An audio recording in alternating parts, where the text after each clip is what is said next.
একটু জিলিপি বানাবো, ওই জন্যে এই বিউলির ডাল ভিজিয়েছিলাম, ভালো করে ধুয়ে নিয়েছি। এটা মিক্সিতে ব্লেন্ড করে নেব। আর ডালটা পেস্ট করা হয়ে গেছে। আমি এরপর এই পেস্টটা একটা বাটির মধ্যে ঢেলে নেব। ডাল বাটাটা ঢেলে নিয়েছি। এর মধ্যে আমি 1 চামচ কর্নফ্লাওয়ার দেব,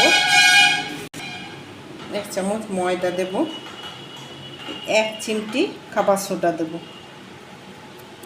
একদম 1 চিমটি দিয়ে এটাকে ভালো করে ফেটিয়ে নেব। ডালটা ভালো করে ফেটানো হয়ে গেছে। খুব ভালো করে ফেটাতে হবে।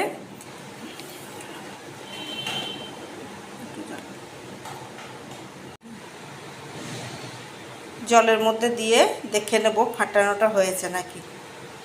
এই যে ভেসে উঠেছে, তার মানে ফাটানোটা হয়ে গেছে। এইদিকে আমি চিনির শিরাটা বসিয়েছিলাম, চিনির শিরাটা রেডি হয়ে গেছে। এই রকম ঘন শিরাটা হবে।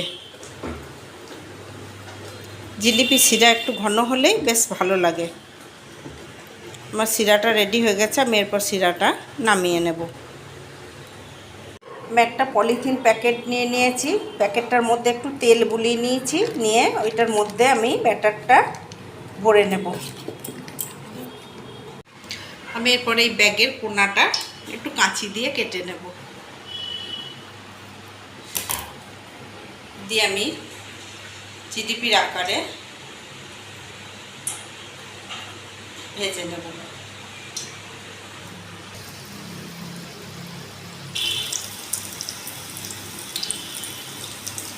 আমি এগুলো উল্টে পাল্টে ভেজে নেব।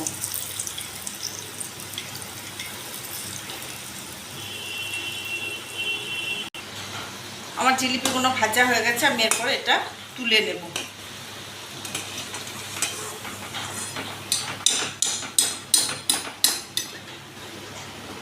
এখানে রসের মধ্যে ফেলে দেব।